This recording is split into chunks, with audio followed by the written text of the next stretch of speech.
Tabungan siswa yang belum dikembalikan pihak sekolah di Pangandaran, Jawa Barat disebut lebih dari 5 miliar rupiah.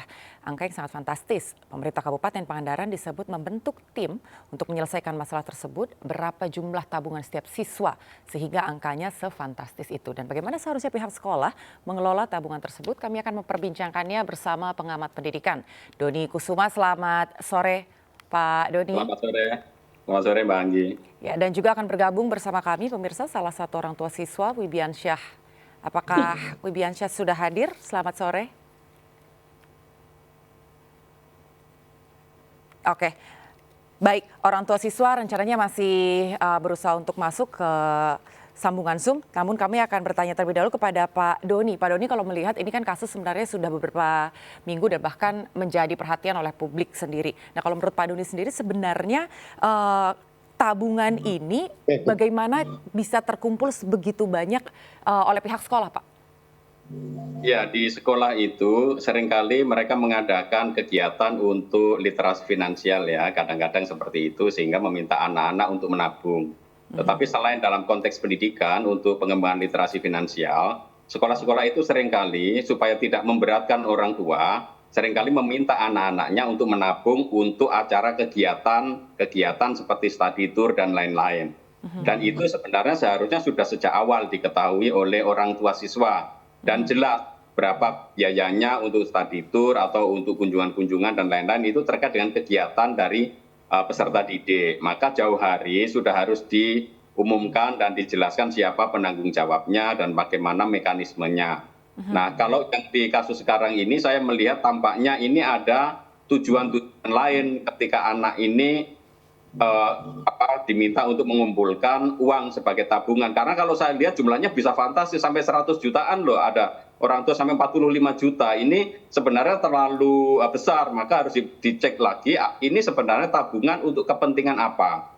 Kalau sampai sebesar 45 juta tentu ini bukan kewenangan sekolah untuk menarik dana dari masyarakat, istilahnya seperti itu. Karena untuk menarik dana dari masyarakat kan harus izin dari otoritas jasa keuangan. Tidak bisa sembarang seperti itu, dan bahkan kalau itu nanti kemudian salah manajemen, kemudian salah penggunaan yang akibatnya bisa merugikan masyarakat seperti ini dan bisa masuk ke tindak pidana, Mbak. Begitu. Tapi sebetulnya apakah memang aturan untuk mengumpulkan uang dari para murid yang memang katanya ini adalah untuk kegiatan sekolah itu dimasukkan ke dalam koperasi, dan apakah memang sebetulnya itu normal, Pak? Karena kan biasanya ketika ada kegiatan sekolah itu biasanya hanya di waktu-waktu tertentu begitu.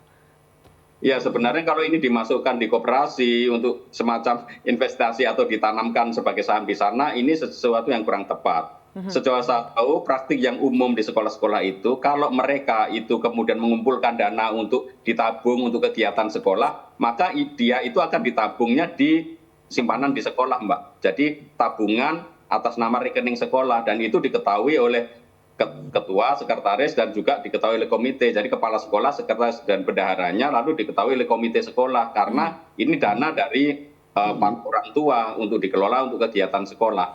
Betul. Jadi tidak diberikan untuk ke koperasi itu. Bahkan waktu itu kan pernah ada kasus Pandawa, kan berapa banyak sekolah kemudian dana sekolahnya diberikan ke Pandawa, akhirnya pada hilang semua. Jadi ini sesuatu yang memprihatinkan. Bahkan di kalangan Bapak Ibu guru kita, literasi finansial ini belum kuat ya, sehingga dengan adanya kegiatan-kegiatan iming-iming seperti itu masih banyak guru yang tertipu koperasi abal-abal. Iya, karena memang sebetulnya dengan betul, karena memang sebetulnya kalau diperhatikan dengan uang yang ditabung dengan nominal yang cukup besar, kemudian ketika sistem atau mekanismenya kurang tepat, menurut saya sih sebenarnya cukup beresiko. Dan ini sekarang sudah bergabung juga Pak Doni bersama dengan kami saat ini, salah satu orang tua siswa, Wibiansyah. Selamat sore, Pak.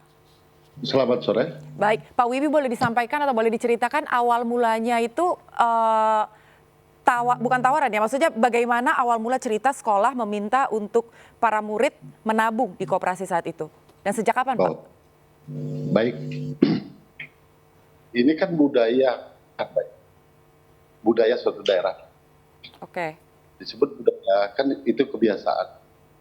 Kita juga mempertanyakan OJK segala macam masalah koperasi. Arti budaya dari biasanya kita masuk sekolah, udah budaya nabung. Besar kecilnya pun kan nggak dipatok. Arti budaya. Ya kalau misalnya buat study tour segala macam itu kan beda lagi, itu namanya tabungan wisata. Begitu Pak, kira-kira. Tapi pada saat itu sempat ada pertanyaan nggak Pak, kenapa harus menabung dan kemudian ketika uangnya juga belum kembali akhirnya menjawab semua pertanyaan yang ada di kepala begitu? Enggak. Biasanya kan budaya saya begitu. Ya kebenaran aja kan akhir-akhir ini setelah 3 tahun, jadi beralaskan ya koperasi kolaps segala macam kan kita juga justru itu kan contoh saya sendiri. Dari kelas 1 sampai kelas 3, ya dengar koperasi kolaps kan nggak nabung lagi. Berarti kalau secara keseluruhan uang yang belum dikembalikan berapa Pak? 45 juta. 45 juta, itu dari tahun? Kata saya tadi, jadi menabung dari kelas 1 sampai kelas 3, setelah kelas 3 kan kedengaran kolaps. Dari kelas 1 sampai kelas 3 akhirnya terkumpul 45 juta. Pak Doni mungkin bisa disampaikan tanggapannya Pak? Ya, ini tentu sangat aneh juga ya. Iya. Memang tadi Pak Irfan yang mengatakan ada budaya menabung. Tetapi budaya menabung ini kan harus jelas kalau dalam konteks persekolahan. Karena sekolah itu bukan tupoksinya untuk menjadi sumber tabungan atau kemudian mengorganisir pengumpulan dana dari masyarakat. Apalagi itu dimasukkan di dalam koperasi yang sebenarnya dalam koperasi pun ya kita tentu melihat banyak koperasi-koperasi di tempat kita itu tidak sehat. Karena seringkali ada kesalahan manajemen dan lain-lain. Sehingga ini juga harus menjadi bagian penting dalam pembinaan koperasi-koperasi di daerah terutama. Tetapi kalau tadi seperti dikatakan bahwa ini merupakan kebiasaan masyarakat untuk menabung, tentu ini sesuatu yang bagus. Cuman yang menjadi masalah kalau kasus seperti ini terjadi seperti apa? Karena tidak ada pelindungan atau regulasi yang kemudian untuk menjaga bahwa uang mereka itu aman disimpan di sekolah itu. Apalagi kemudian mekanismenya sangat manual, ya tradisional, dan itu bisa sekali gampang untuk keliru, salah data-data, salah tulis, apalagi bisa mudah terjadi penyelewengan gitu. Dari ketika guru memegang banyak uang bisa jadi dia ada kebutuhan apa keambil, lalu keambil, sementara dana ini harusnya disetorkan ke kas sekolah atau kemudian dikelola secara lebih profesional. Jadi saya merasa ini memang sesuatu yang saya rasa baru pertama kali ini terjadi Mbak Anggi. Ya, kasus ini kita melihat baru pertama kali ini terjadi seperti ini. Kalau guru-guru menabung di tabungan koperasi, misalnya koperasi sekolah kemudian kolaps, itu karena salah manajemen banyak, atau juga karena salah kemudian memilih orang atau uangnya dibawa kabur. Dan ini kan sebenarnya tercermin juga dari besarnya kolapsnya misalkan yayasan-yayasan Jadapen, lalu kemudian yang lain-lain itu kan banyak juga kasus seperti itu kan. Kemudian terindikasi kesalahan manajemen di dalam pengelolaan uang publik itu. Ini memang harus menjadi perhatian bersama menurut saya. Iya, satu sisi bagaimana mengelola keuangan ini yang tadi masih menjadi suatu hal yang perlu dipertanyakan, tapi tadi di satu sisi Pak Wibiansyah mengatakan ini adalah budaya. Nah, Anda melihat yang satu sisi budaya namun ternyata uang juga belum kembali dengan sistem pengelolaan yang bisa dikatakan belum jelas. Anda apakah bersama dengan orang tua murid lainnya sudah melakukan pengaduan atau mungkin sudah membawa ini ke ranah hukum begitu Pak? Ya, saya menganjurkan kepada para orang tua karena ya ini kan mereka yang dirugikan ya. Orang tua bisa melakukan pengajuan ini untuk diproses secara hukum karena proses yang tidak jelas, tidak transparan, dan kemudian bagaimana dana-dana publik itu diperoleh oleh pihak sekolah dan kemudian entah itu disalahgunakan untuk koperasi atau kemudian koperasinya salah manajemen, ini artinya ada sesuatu yang keliru. Orang tua menurut saya secara hukum punya hak untuk meminta haknya kembali. Karena ini kan tentu saja uang dari menabung hasil jerih payah mereka. Iya. Baik, Pak Wibi, silakan tanggapannya Pak. Apakah ada pertemuan dengan para orang tua murid lain untuk melakukan atau untuk memajukan ini ke ranah hukum atau mungkin sempat melakukan atau sempat meminta ada pertemuan dengan Dinas Pendidikan setempat atau bagaimana Pak? Baik. Awalnya kan sudah terjadi pertemuan antara orang tua murid. Setelah itu kan ya itu kan semakin besar masalah. Suaranya agak putus-putus Pak. Akhirnya kan terdengar ke pemerintah. Ya halo? Iya, silakan Pak. Terdengar juga. Kalau kita pas hari Senin, udah ada tanggapan dari pemerintah setempat memastikan bupati bentuk tim khusus yang masalah itu monitoran pendidikan dan sebagainya. Ya kita tunggu aja hasil tim khusus. Ada batas waktu nggak, Pak Wibi?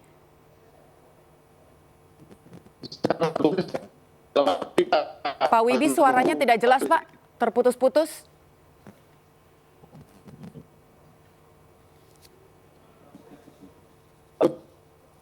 Ya, Halo. ya. Halo, Pak.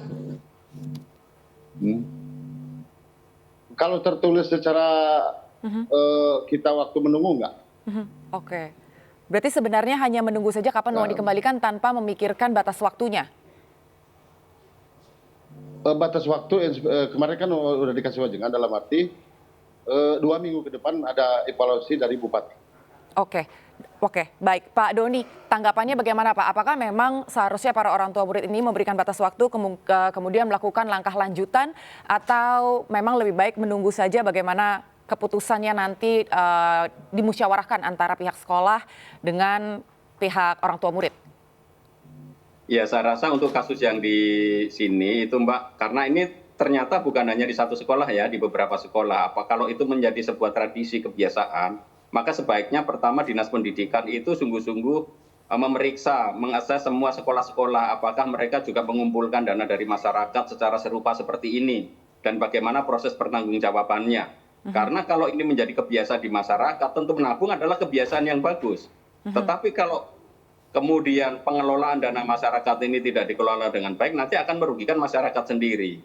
Jadi menurut saya ya harus ada ketegasan dari kepala daerah, kemudian dari Dinas Pendidikan untuk memeriksa apakah budaya menabung itu ternyata bukan hanya di 1-2 sekolah saja. Dan kemudian bagaimana kok bisa hal itu dilarikan uangnya ke koperasi. Apakah itu memang sudah menjadi kebiasaan di sana, atau ke koperasi tertentu itu ada memang kesengajaan atau apa dan lain-lain. Ini memerlukan investigasi. Karena kalau dari berita yang beredar kan alasannya macam-macam. Ada yang kemudian guru itu tidak telat menyetorkan, atau ketika dia pegang uang kemudian mempergunakan uang itu, atau kemudian diserahkan kepada koperasi lalu koperasinya bangkrut, atau ada yang diserahkan ke koperasi, koperasinya memberikan uang pinjaman kepada para pensiunan yang kemudian ada kredit macet. Nah ini kan harus jelas duduk masalahnya di mana. Dan masyarakat yang dirugikan punya hak untuk menuntut tanggung jawab dari pihak-pihak yang mengelola keuangan ini gitu. Kalau saya sebagai orang tua saya akan tuntut, Mbak. Iya. Karena memang ini bukan uang yang dengan jumlah yang kecil, tapi kalau tadi dari pengakuan atau mungkin tadi dari keterangannya Pak Wibi, justru sebenarnya sudah dikomunikasikan, hanya tinggal nanti menunggu bagaimana komunikasi lebih lanjut. Dan sejauh ini apakah sudah ada rencana pertemuan berikutnya, atau mungkin sudah sempat terdengar pihak sekolah mungkin bisa melakukan cicilan secara bertahap untuk mengembalikan uang tabungan para murid? Sejauh ini bagaimana Pak Wibi? Kalau dari pihak sekolah belum. Masih Tapi belum insya Allah ada? kita menunggu, belum ada. Oke. Insya Allah kita menunggu 2 minggu ke depan. Bagaimana Pak? Kalau dari pihak sekolah belum. Tapi insya Allah 2 minggu ke depan kan kita lihat hasil investigasi. Kalau dalam 2 minggu ke depan belum ada 1% pun uang yang dikembalikan, langkah lanjutannya apa Pak Wibi? Hukum. Insya Allah. Tapi kita kan berharap niat baik si peminjam. Karena apa? Kasihan para orang tua. Apalagi kan berharap setelah 6 tahun, berharap buat melanjutkan sekolah ke tingkat selanjutnya, berharap duit itu kan buat biaya. Betul. Berharap yang terbaik, betul, tapi mempersiapkan untuk yang terburuk juga saya rasa itu langkah bijak juga, karena bagaimana nanti langkah ke depannya seperti tadi disampaikan Pak Doni. Udah kasus 3 tahun, Mbak. Kenapa Pak? Justru itu sebenarnya kasusnya udah 3 tahun. Betul. Tapi tadi yang disampaikan oleh Pak Doni, bagaimana untuk membawa ini ke ranah hukum dan lain sebagainya, apakah itu juga sudah menjadi pertimbangan oleh para orang tua murid lainnya Pak? Pasti, jadi setelah menunggu 2 minggu. Oke. Baik, yang terakhir Pak Doni, bahwa para orang tua masih menunggu lagi dalam 2 minggu ke depan, mungkin ada saran dan juga masukan dari Pak Doni selaku pengamat pendidikan, seandainya dalam 2 minggu ke depan, we prepare for the worst gitu ya, ketika tidak ada langkah lanjutan atau tidak ada titik terang, kira-kira apa yang harus dilakukan oleh para orang tua murid ini Pak? Ya, pertama-tama saya meminta ya kepada kepala daerah dan dinas untuk sungguh-sungguh menyelidiki ini dan menyelidiki akar persoalannya di mana, gitu ya. Karena budaya menabung itu memang harus ditanamkan dalam diri peserta didik sebagai bagian dari kita hidup hemat gitu ya. Lalu yang kedua, kalau kemudian orang tua ini dirugikan, maka secara hukum mereka berhak untuk menuntut. Karena bisa jadi di sini terjadi tindak pidana, Mbak. Karena terjadi kesalahan pengelolaan, mungkin juga terjadi penipuan dan lain-lain, kita tidak tahu ya, maka menunggu hasil investigasi. Lalu yang terakhir, saya mengimbau kepada para orang tua yang mungkin nanti mulai menyekolahkan anak-anaknya, lalu kemudian ada kegiatan seperti menabung seperti ini lagi, harus lebih waspada lah ya. Dan sekolah, saya harapkan juga belajar dari pengalaman ini, belajar mengelola itu, seandainya mereka masih ingin kemudian menumbuhkan semangat menabung ini, harus ada mekanisme transparansi, akuntabilitas dan lain-lain, sehingga orang tua siswa itu tidak dirugikan. Karena saya membayangkan orang tua itu sudah berharap untuk bisa melanjutkan, mengumpulkan dana begitu banyak untuk cita-cita anaknya, tetapi kemudian hilang begitu saja. Dan di beberapa kasus ini kan sudah 3 tahun lalu itu koperasinya macet. Itu artinya kan setelah macet kan sudah tidak nabung lagi, Pak Wibi tadi kan. Dan 3 tahun itu tidak ada pengembalian apa-apa gitu. Jadi saya sangat pesimis bahwa 2 minggu itu sekolah bisa mengembalikan. Dari mana sekolahnya itu kan? Ngambilnya duit dari mana? Masa diambilkan dari dana bos? Kecuali ini urunan semua pemangku kepentingan sekolah, guru-gurunya urunan bayarin itu. Baik, mudah-mudahan ini bisa menjadi masukan juga dan menjadi titik terang untuk Pak Wibi dan juga para orang tua murid lain. Kita berharap yang terbaik, mudah-mudahan ada titik terang dalam 2 minggu ke depan dan tadi juga menjadi masukan bagi para orang tua dan juga bagi sekolah terkait. Terima kasih Pak Wibiansyah, salah satu orang tua siswa yang tabungannya belum dikembalikan, dan juga Pak Doni Kusuma selaku pengamat pendidikan. Selamat sore Bapak-Bapak. Sore, terima kasih Mbak Anggi. Terima kasih Bang Ri.